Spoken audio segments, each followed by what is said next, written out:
ಅದು ತಾತ. ಗೊತ್ತಾಯ್ತು ಬಿಡು, ಗೊತ್ತಾಯ್ತು. ತಾತ, ಅಲ್ಲ, ಶೌರ್ಯಂದು ಅನ್ನೋದು ಮದುವೆ ಪ್ರಸ್ತಾಪ ಆಯಿತು. ಇನ್ನು ನನ್ನ ಮದುವೆ ವಿಷಯನೇ ಮಾತಾಡಲಿಲ್ವಲ್ಲ ಅಂತ ಬೇಜಾರು ಮಾಡ್ಕೊಂಡು ಕೂತಿದ್ದೀಯಾ? ಅಲ್ಲ ಕಣೋ, ಇಷ್ಟು ಸಣ್ಣ ಸಣ್ಣ ವಿಷಯಗಳಿಗೆಲ್ಲ ಇಷ್ಟು ನೊಂದ್ಕೋತಾರೇನೋ. ಏನೋ ನೀನು ಪ್ರೀತಿಸಿದ ಹುಡುಗಿ ನಿನ್ ಬಿಟ್ಟು ಓಡೋದ್ಲು ಅನ್ನೋ ಥರ ಕೂತಿದ್ದೀಯಲ್ಲೋ. ಹಾಗೇನಿಲ್ಲ ತಾತ. ಅದು ಹಾಗೇನೆ. ಅಲ್ಲ ಕಣೋ, ಸಣ್ಣ ಸಣ್ಣ ವಿಷಯಗಳಿಗೆಲ್ಲ ದುಃಖ ಪಡ್ತೀರಿ, ಬೇಜಾರು ಮಾಡ್ಕೋತೀರಿ. ಒಳ್ಳೆ ಹುಮ್ಮಸ್ಸಲ್ಲಿ ಇರಬೇಕಾದ ಸಂದರ್ಭದಲ್ಲಿ ಗಾಳಿ ಬಿಟ್ಟು ಬೆಲೂನ್ ಥರ ಪುಸ್ ಅಂತ ಆಗ್ಬಿಡ್ತೀವಿ. ಅದಂತೂ ನನ್ನ ನೋಡೋ, ಈ ತಾತನ ನೋಡೋ, ಈ ವಯಸ್ಸಲ್ಲೂ ಎಷ್ಟು ಎನರ್ಜೆಟಿಕ್ ಆಗಿದ್ದೀನಿ ಅಂತ.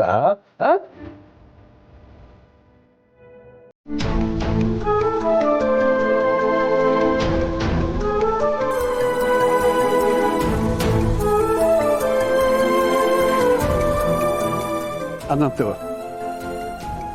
ಈ ಹೊತ್ತೆ ನಿನ್ನ ಮದುವೆ ವಿಷಯನೂ ಹೇಳ್ಬಿಡೋಣ ಅಂತ ಅಂದ್ಕೊಂಡಿದ್ದೆ. ಆದರೆ ಹೇಗಿದ್ರು ಇವತ್ತು ಆ ಶೌರ್ಯಂದು ಅನ್ನೋ ವಿಷಯ ಆಯಿತು.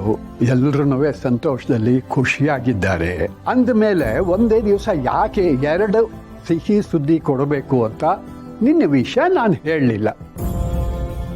ಯೋಚನೆ ಮಾಡಬೇಡ ಕಣೋ. ಇನ್ನೊಂದು ದಿವಸ ಮನೆ ಎಲ್ಲರನ್ನೂ ಕರೆಸಿ ನಿನ್ನ ಮದುವೆ ವಿಷಯ ಮಾತಾಡ್ತೀನಿ. ಅಂದರೆ ಇನ್ನೊಂದು ದಿವಸ ಎಕ್ಸ್ಟ್ರಾ ಸಂತೋಷ ಆಯಿತು ಎಲ್ರಿಗೂ.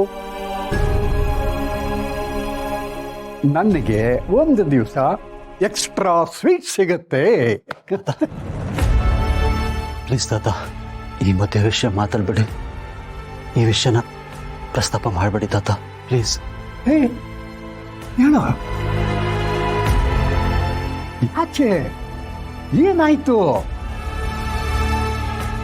ಏನಿಲ್ಲ ತಾತ, ನನಗೆ ಈ ಮದುವೆ ಬಗ್ಗೆ ಎಲ್ಲ ಆಸಕ್ತಿ ಇಲ್ಲ. ಬಾ ಕೂತ್ಕೋ, ಬಾ ನಂತರ ಕೂತ್ಕೋ.